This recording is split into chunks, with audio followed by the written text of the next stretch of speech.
New Zealand के खिलाफ world cup semifinal warm up मुकाबले में आया सूर्य कुमार यादव और विराट कोहली का तूफान। आखिरी ओवर में 22 रन बनाकर टीम इंडिया को दिलाई ऐतिहासिक जीत। नमस्कार दोस्तों, स्वागत है आपका एक बार फिर हमारे चैनल में। भारत और न्यूजीलैंड के बीच वर्ल्ड कप 2023 का एक और बेहद ही शानदार सेमीफाइनल वार्म अप मुकाबला खेला गया, जहां पर टीम इंडिया की तरफ से सूर्य कुमार यादव और विराट कोहली के आखिरी ओवरों में तूफानी बल्लेबाजी के दम पर टीम इंडिया ने रोमांचक जीत दर्ज की। तो दोस्तों, हम आपको इस मुकाबले का पूरा हाईलाइट बताएंगे, लेकिन दोस्तों उससे पहले आप भी विराट कोहली और सूर्य कुमार यादव की इस दमदार बल्लेबाजी को देखकर खुश हैं तो इस वीडियो को लाइक जरूर कर दें और साथ ही साथ चैनल को सब्सक्राइब नहीं किया तो चैनल को सब्सक्राइब करके बेल आइकन दबा लें। और साथ ही आप हमें कमेंट बॉक्स में ज़रूर बताएं कि आप इन दोनों बल्लेबाजों को इनकी बल्लेबाजी के 100 में से कितने अंक देंगे। तो दोस्तों, आज के इस मुकाबले में सिक्का उछाला रोहित शर्मा ने और गिरा भी उन्हीं के पक्ष में। टॉस जीतकर रोहित शर्मा ने पहले गेंदबाजी का फैसला किया और बल्लेबाजी के लिए आमंत्रित किया न्यूजीलैंड की टीम को। न्यूजीलैंड की टीम की तरफ से डेविन कॉनवे और उनके साथ रचिन रविंद्र इस मुकाबले में पारी की शुरुआत करने उतरे। तो दोस्तों, पहले ओवर की तीसरी गेंद पर ही रचिन के बल्ले से बेहतरीन चौका देखने को मिला, तो वहीं पर उसके बाद शानदार बल्लेबाजी जारी रखी। दूसरे छोर से डेविन कॉनवे ने भी उनका बेहतरीन साथ दिया। दूसरे ओवर में एक और बेहतरीन चौका यहां पर रचिन रविंद्र का देखने को मिला, जहां पर उन्होंने फ्लिक के जरिए गेंद को 4 रनों के लिए भेजा। इसके बाद डेविन कॉनवे ने भी एक बेहतरीन चौका लगाया, लेकिन इसके बाद भारतीय टीम को पहली सफलता मिली 7वें ओवर की तीसरी गेंद पर, जब शानदार गेंदबाजी करते हुए मोहम्मद सिराज ने स्लिप में यहां पर कैच करवा दिया विराट कोहली के हाथों डेविन कॉनवे को और पहली सफलता भारतीय टीम की झोली में डाल दी और टीम इंडिया की अच्छी शुरुआत हो गई इस मुकाबले में। लेकिन दोस्तों, इसके बाद केन विलियमसन और रचिन रविंद्र ने शानदार बल्लेबाजी करनी शुरू कर दी। इस दौरान रचिन रविंद्र का काफ़ी शानदार परफॉर्मेंस देखने को मिला और उन्होंने चौकों व छक्कों की बारिश कर दी। इससे भारतीय टीम के सामने काफ़ी तेज़ी से रन बनाने शुरू कर दिए दोनों बल्लेबाजों ने। तो वहीं पर केन ने 15वें ओवर की तीसरी गेंद पर एक कमाल का छक्का जड़ दिया, जहां पर उन्होंने गेंद को बैकवर्ड स्क्वायर के ऊपर से सीधे फ्लिक के जरिए 6 रनों के लिए भेज दिया। ये कमाल का वह अद्भुत शॉट था उनके बल्ले से निकला हुआ। इसके बाद दोस्तों, शानदार बल्लेबाजी करते हुए अपना बेहतरीन अर्धशतक रचिन रविंद्र ने पूरा कर लिया। तो वहीं पर उनके साथ काफ़ी शानदार तरीके से कंधा मिलाकर चल रहे थे केन विलियमसन भी, और उन्होंने भी अपना अर्धशतक पूरा करने में ज़्यादा देर नहीं लगाई और टीम के स्कोर को तो और भी तेज़ी से दोनों बल्लेबाजों ने आगे बढ़ाया। इसी प्रकार दोस्तों, शानदार परफॉर्मेंस करते हुए दोनों बल्लेबाजों ने 25 ओवर की समाप्ति के बाद ही 175 रनों पर पहुंचा दिया। काफ़ी शानदार बल्लेबाजी करते हुए न्यूजीलैंड की टीम का स्कोर। वहीं पर इसी दौरान शानदार बल्लेबाजी करते हुए मात्र 83 गेंदों पर ही अपना शतक पूरा कर लिया रचिन रविंद्र ने और कमाल की बल्लेबाजी करते हुए भारतीय गेंदबाजों के सामने चुनौती पेश कर दी और दमदार शतक इनके बल्ले से देखने को मिला। हालांकि शतक के बाद बल्लेबाज तेजी से रन बनाते थे, लेकिन आज के मुकाबले में रचिन के साथ ऐसा नहीं हो पाया और शतक के बाद तो इनके बल्ले से रन निकले ही नहीं और भारतीय गेंदबाजों ने पूरी तरीके से इनके ऊपर शिकंजा कस दिया और इसी से हताश होकर ये बड़ा शॉट खेलने के चक्कर में अपना विकेट गंवा बैठे और भारतीय टीम को बड़ी सफलता मिल गई। 94 गेंदों का सामना करने के बाद 108 रन बनाकर रचिन रविंद्र पेविलियन लौटे। मोहम्मद शमी की घातक गेंदबाजी के सामने वो पूरी तरीके से अपने शॉट को सही तरीके से टाइम नहीं कर पाए और यहाँ पर विकेट कीपर बल्लेबाज केएल राहुल ने बेहतरीन कैच पकड़ा और भारतीय टीम को महत्वपूर्ण सफलता दिला दी। वहीं पर इसके बाद दोस्तों, शानदार परफॉर्मेंस नए बल्लेबाज डेरियल मिचेल ने भी जारी रहा और उनके बल्ले से भी 2 कमाल के छक्के देखने को मिले। लेकिन इसी बीच दोस्तों, यहां पर केन विलियमसन अपने शतक से एक बार फिर चूक गए। कमाल की बल्लेबाजी कर रहे थे वो, लेकिन यहां पर 89 रनों की शानदार पारी 77 गेंदों पर खेलकर वो भी पेविलियन लौटे। टीम के लिए महत्वपूर्ण योगदान रहा, लेकिन अपने लिए वो शतक पूरा नहीं कर पाए। इसके बाद दोस्तों, अंत में चैंपियन और डेरियल मिचेल ने टीम के स्कोर को आगे बढ़ाया। हालांकि इस दौरान डेरियल मिचेल अच्छी बल्लेबाजी करते हुए नजर आए। उनके बल्ले से कुल 3 छक्के व 2 चौके निकले, जिसके चलते उन्होंने 22 गेंदों पर 38 रनों की पारी खेली, लेकिन अंत में वो भी बोल्ड होकर पेविलियन लौटे और भारतीय टीम को एक और सफलता मोहम्मद शमी ने दिला दी।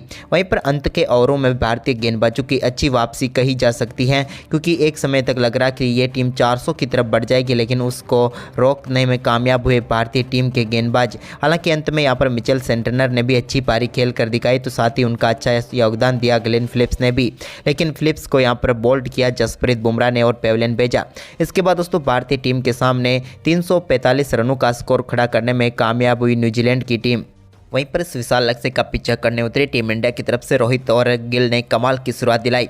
रोहित ने पहले ओवर में ट्रेंट बोल्ट की गेंद पर एक बेहतरीन चौके के साथ आगाज किया, तो वहीं पर दूसरे ओवर में शुभमन गिल के बल्ले से भी एक कमाल का शॉट देखने को मिला, जहां पर उन्होंने चौका जड़ दिया।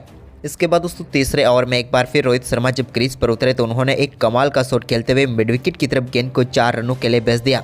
लेकिन इस मुकाबले का पहला छक्का 5वें ओवर की तीसरी गेंद पर देखने को मिला, जब रोहित शर्मा ने एक कमाल का शॉट खेलते हुए टीम साउथी की गेंद को सीधे स्टैंड में डिपॉजिट किया और एक कमाल का छक्का टीम इंडिया के लिए जड़ दिया।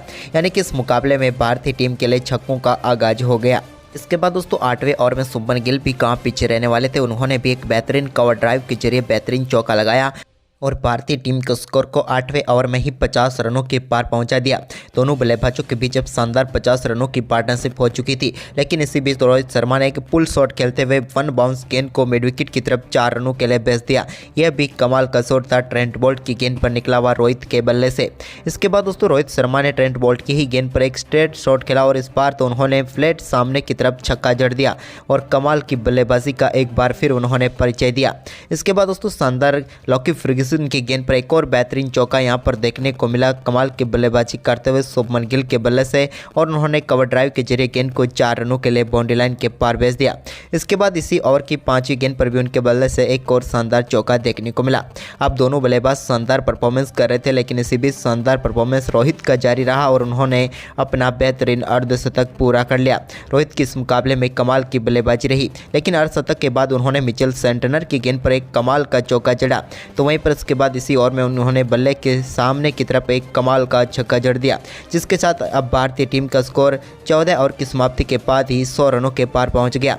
लेकिन इसी बीच दोस्तों रोहित के बल्ले से एक और कमाल का छक्का एन फिलिप्स की गेंद पर देखने को मिला। लेकिन इसके बाद दोस्तों न्यूजीलैंड की टीम की वापसी करवाई लॉकी फर्ग्यूसन ने और उन्होंने रोहित शर्मा को बोल्ड करके पेविलियन भेजा। रोहित शर्मा काफ़ी शानदार बल्लेबाजी कर रहे थे इस मुकाबले में, लेकिन आखिरकार लॉकी फर्ग्यूसन की एक यॉर्कर गेंद को वो समझ नहीं पाए और गेंद उनका स्टंप से लेकर उड़ी और उन्होंने शानदार 73 रनों की पारी खेली। लेकिन इसके बाद विराट कोहली और उनके साथ शुभमन गिल ने एक कमाल की पार्टनरशिप बनानी शुरू कर दी, तो वहीं पर एक बेहतरीन कवर ड्राइव के साथ अपनी पारी का आगाज किया विराट ने। तो इसके बाद दोस्तों यहां पर शुभमन गिल गलती कर बैठे और एक अपर कट करना वो चाहते थे, लेकिन यहां पर उनसे गलती हो गई। ये अपर कट सीधे हाथों में चला गया और यह डेरियल मिचेल ने एक बेहतरीन कैच पकड़ा और भारतीय टीम को लकी फर्ग्यूसन ने एक ही ओवर में 2 झटके दे दिए और इन 2 झटकों के बाद अब भारतीय टीम मुश्किल स्थिति में आ चुकी थी, क्योंकि भारत के 2 सेट बल्लेबाज अब पेविलियन लौट चुके थे और न्यूजीलैंड की टीम पूरी तरीके से इस मुकाबले में वापसी कर चुकी थी, क्योंकि भारतीय टीम का स्कोर अभी भी 127 रन ही था। लेकिन शुभमन गिल का विकेट टीम इंडिया के लिए करारा झटका था। वहीं पर इसके बाद दोस्तों टीम इंडिया की तरफ से नंबर 4 पर बल्लेबाजी करने उतरे श्रेयस अय्यर ने अब विराट के साथ टीम के स्कोर को आगे बढ़ाया। इनकी फॉर्म काफ़ी शानदार थी, तो इनसे उम्मीद थी और उम्मीद के साथ ही इन्होंने अपने बेहतरीन पुल शॉट के जरिए अपनी पारी का बेहतरीन आगाज कर दिया। अब उन्होंने विराट के साथ टीम के स्कोर को आगे बढ़ाना था, तो दोनों ने काफ़ी संभल कर बल्लेबाजी की और थोड़ी देर के लिए शांत रहे, लेकिन इसके बाद तेजी से रन बनाने शुरू कर दिए। इस दौरान एक और बेहतरीन कवर ड्राइव देखने को मिला यहाँ पर श्रेयस अय्यर के बल्ले से, तो वहीं पर इसके बाद उन्होंने एक नटराजन शॉट भी खेला। लेकिन इसके बाद दोस्तों दोनों बल्लेबाजों ने कमाल का परफॉर्मेंस करते हुए एक बार फिर 50 रनों की पार्टनरशिप कर डाली। अब भारतीय टीम का स्कोर 180 रन हो चुका था 30 ओवर की समाप्ति तक, लेकिन अब भारतीय टीम को मुकाबला जीतने के लिए तेजी से रन बनाने थे, क्योंकि इन दोनों बल्लेबाजों के बीच जो पार्टनरशिप हुई वो 54 गेंदों पर 50 रनों की हुई थी, जिसके चलते भारतीय टीम थोड़ी मुश्किलों में फंस गई। लेकिन इसके बाद सबसे बड़ी मुश्किल तो तब आई जब श्रेयस अय्यर एक पुल शॉट खेलना चाहते थे, लेकिन वो भी अपना केस थमा बैठे डेवन कॉनवे को और भारतीय टीम को करारा झटका लगा उनके रूप में। लेकिन इसके बाद नए बल्लेबाज केएल राहुल आए, तो उन्होंने भी शानदार तरीके से यहां पर विराट का साथ दिया और कुछ बेहतरीन शॉट भी उनके बल्ले से देखने को मिले, जहां पर एक स्लॉग स्वीप के जरिए उन्होंने बेहतरीन चौका जमाया। तो इसके बाद दोस्तों यहां पर लॉकी फर्ग्यूसन की गेंद पर भी उन्होंने कमाल का शॉट खेलते हुए गेंद को एक बार फिर 4 रनों के लिए भेजा। इसके बाद विराट ने लॉन्ग ऑफ के ऊपर से एक कमाल का छक्का जड़ दिया, जो कि अद्भुत शॉट था सचिन रविंद्र की गेंद पर।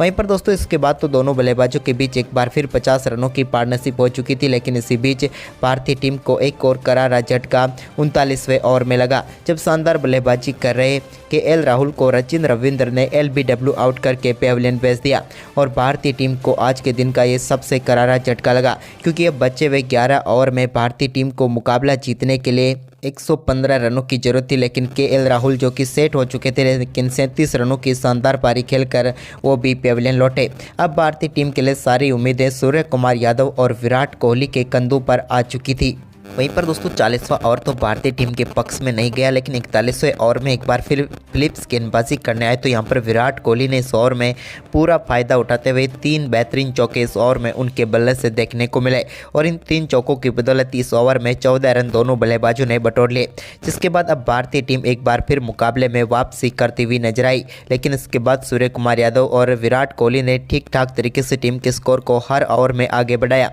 और एक आध बाउंड्री दोनों बल्लेबाजों ने यहाँ पर जारी रखी एक छोर से लगाते हुए, जिसके चलते दोनों बल्लेबाजों ने 45वें ओवर तक टीम के स्कोर को 280 रनों तक पहुंचा दिया। लेकिन अभी भी मुकाबला भारतीय टीम की जीत से दूर था। लेकिन वहीं पर विराट कोहली ने एक बार फिर 46वें ओवर में भी शानदार परफॉर्मेंस किया, तो इस ओवर में सूर्य कुमार यादव ने भी अपना दमखम दिखाया और दोनों बल्लेबाजों ने इस ओवर में भी 4 बेहतरीन चौके जड़ दिए, जिसके चलते इस ओवर में 17 रन आए भारतीय टीम के पक्ष में। वहीं पर अब 46 ओवर में भारतीय टीम का स्कोर 297 रनों पर पहुंच गया। अब मुकाबला जीतने के लिए भारतीय टीम को बचे हुए 4 ओवर में 48 रनों की जरूरत थी।